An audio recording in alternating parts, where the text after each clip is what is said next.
Yes guys, welcome back to another video. Welcome to the George Benson Football Channel. I hope all of you guys are doing good. I've got myself a cup of hot honey. Sometimes they say prevention is better than cure, and I'm doing this purely to try and wipe away, wash away any of the potential that we fall sick at Stamford Bridge tomorrow. Because I tell you what, I don't think I can handle the cold winter months of December. Arguably, it's still 25 degrees in Dubai. But this is getting dark, all right? Chelsea's season has capitulated. As soon as it turns to the 12th month on the calendar, we just seem to give up on the rest of the year. And then we pick up the pieces again later. I want that to change. That has got to change here. At home to Everton tomorrow. An Everton team who deserve a lot of respect right now. David Moyes has got them doing very well this season. I think they've won 3 out of their last 4 games. They signed Kiernan Dewsbury-Hall, who's one of the most informed players in the Premier League right now. Former Chelsea man. Didn't really get a sniff. You could argue he'd be getting some minutes right now as we constantly complain about fatigue and matches every 2 days and all of that stuff. But I'm going to try and find some optimism here and try and talk to you and tell you why we're going to turn this around and we're going to win tomorrow. I'll be real with you. I don't actually think we're going to. I think we might get a draw, but we've got to go and try and win. We're going to build my Chelsea starting 11 as we do in every single match preview. But as well as that, we're going to go through the Chelsea news because it's December. It's one of the final matches at Stamford Bridge before Christmas. In fact, it is the final match at Stamford Bridge before Christmas.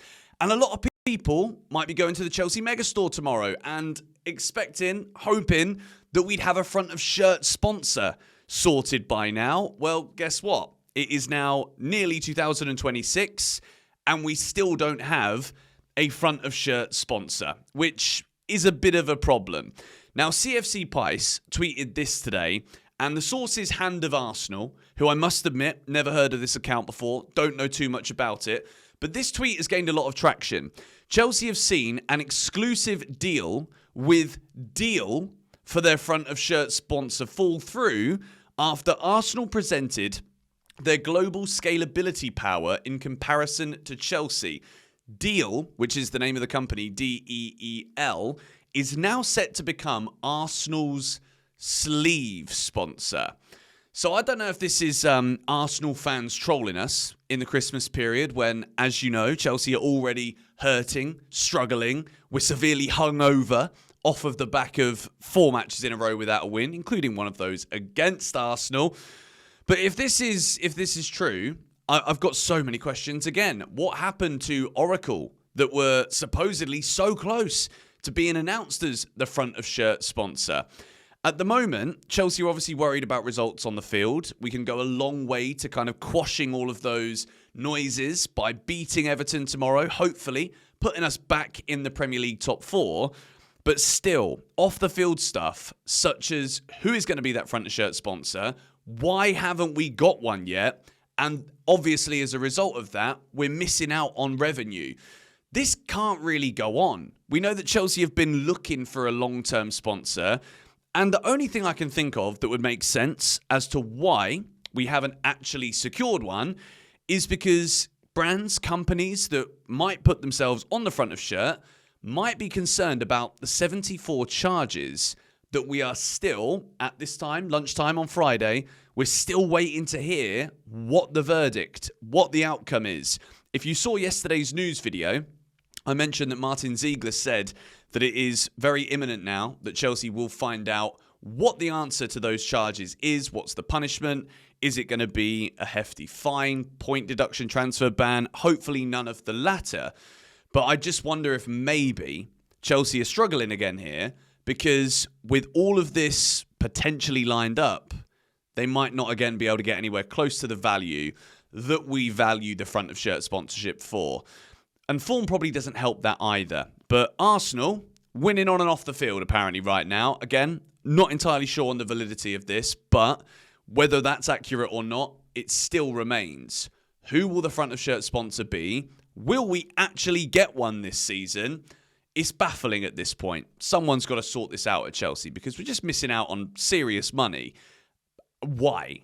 Like, what is it? Like, we've clearly misvalued what we want compared to what people are willing to pay. It's as simple as that. We're not challenging for titles right now, apart from the World Cup in the summer. So you can't get the same amount if that's the case. So let's move into Enzo Maresca's comments in the press conference. And if you watch my YouTube shorts or my Instagram reels, you'll have seen the Enzo Maresca GBFC impression press conference. Check that video out if you haven't already. I'll put it as a card somewhere up here on the screen.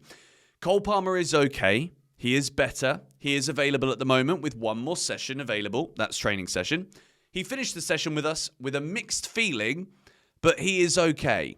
I mean, this doesn't exactly fill me with the most confidence because when we watched Cole against Bournemouth last week, he was off the pace. He didn't necessarily look unfit, but he didn't look mentally as though he was ready to check in and give us the levels that we know that he can. I'm still kind of thinking in my head what I'm going to do with the lineup, so we're going to let that Palmer thought marinate for a second. This is the rest of the news and updates regarding player availability. On Delap injury, we don't know yet how long he's out for. Can be 2, 3, 4 weeks. We don't know exactly. Wesley Fofana is available. Now, what is it about Chelsea being one of the only clubs when it comes to injuries where we never actually have definitive timescales? Pretty much every other Premier League club will come out and be like, yeah, this guy's going to be out for 3 weeks. With Chelsea, it's like, could be 2, could be 3, could be 4, could be a year. We don't know with some of the players. Wesley Fofana available. That is very good news for Chelsea. Josh Achampong is another player that was very impressive against Atalanta, one of the few Chelsea players that could probably walk off knowing that they've done a very good job. Maresca on Achampong. Absolutely, yes. The good thing about Josh is the moment we give him the chance, he is always doing well. I'm glad that Maresca sees this the same way that I do. He is going to be a big player for this club, but he has to be patient and wait for his moment. If he keeps doing what he is doing, he will have more chances. Why he didn't pick him before Atalanta? It is because Wes and Trev had clean sheet. This is very true right now. As much as I really want to see Josh get more minutes, I also am aware that it's very contradictory if I'm saying, oh, Josh has got to play, but I'm also calling for Maresca in almost every video to identify the best 11, rotate it as little as we have to, but when we have to, make the right rotations. Achampong is that player who, if there's any change to either Wes or Trev in the centre-back partnership, Josh is the guy to come in. And I'm thinking and hoping now that Enzo Maresca sees that as well. So let's move now into the Chelsea versus Everton preview. And Everton are in great form, and this man is going to have to be at the very top of his game. Robert Sanchez recently, I can't believe we've done a full 180 with this guy. At the moment, I'm looking at virtually everyone else in the team, and I'm thinking, you lot have got to give me more. You lot have got to do better. And Rob Sanchez is the man who's actually giving us the most right now, giving us the most consistent performances, which I don't know where you stand on Robert Sanchez right now, but I'm confident in him. I think he looks good. He's trying to deliver the ball as quickly as possible when he's got it and he wins the ball. When it's coming into the box, he's trying to throw it out and start attacks as soon as possible. It's everything that then happens after that, which is the problem, because we don't know what we're doing with the ball. But let's move into my Chelsea back line. I've gone with Gusto, Trev, Cucurella, and Wesley Fofana, because this is what I've gone with in midfield. No Caicedo. This is the final game of the 3-game suspension for the red card against Arsenal. Reece James and Malo Gusto on the pitch at the same time. I know that Enzo Maresca quite often does this only when we are playing in the big games against the teams that will probably try and attack us, when we're looking for those spaces in behind. With Everton, that isn't really the case. But again here, I'm thinking purely of continuity. Enzo Fernandez, there could be a world where this is Andre Santos. If that is the case, then Reece James has to play in this position because we need a bit more defensive solidity.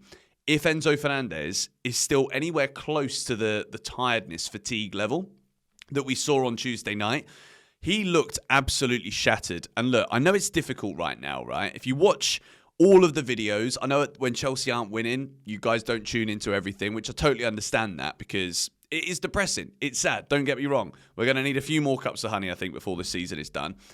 But with Enzo Fernandez, it was concerning just how off the pace he looked on Tuesday night. Atalanta, by all accounts, they knew what was coming. The Ketelaar, I think, after full time said, yeah, we knew they were going to tire in the second half. This is a concern for Chelsea right now. So in this game, I don't know whether or not you start with Andre Santos and maybe bring Enzo on. I think Enzo's so important to this Chelsea team, particularly when Caicedo just isn't even remotely available. I think Enzo Fernandez is one of them where he's absolutely got to play. And then obviously we rest him for sure against Cardiff in midweek next week. So let's move into my Chelsea attack. This is what I really want to see. If you saw the video this morning, make sure you check that one out. It was like a 25-minute video. Eunice and I going backwards and forwards, talking about what the best 11 at Chelsea is right now. And I think Maresca needs to identify what the best 11 is. Now, there is a man here who I think is pretty hard done by when I look at this, and that is Garnacho. I think Garnacho's done well, but again, he's not tearing up trees.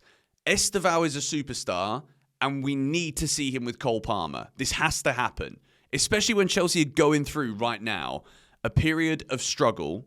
We don't really know where the next win's coming from. Everton are in good form at home.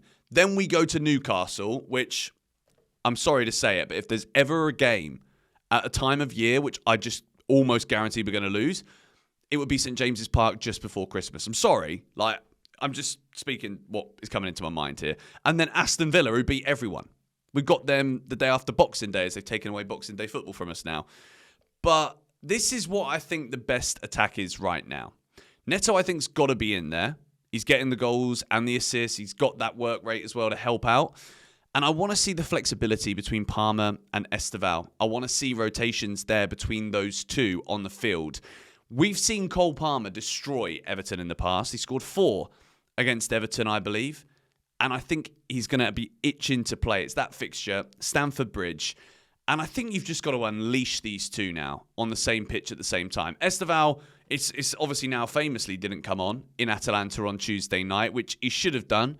I don't think there's any Chelsea fan who thinks that it was a right call to just bring on all of the defenders and basically just gift the game to Atalanta.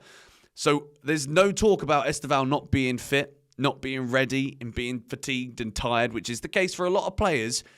So ESTÉVãO's got to start. And I can't drop Pedro Neto right now, so he moves over to the left.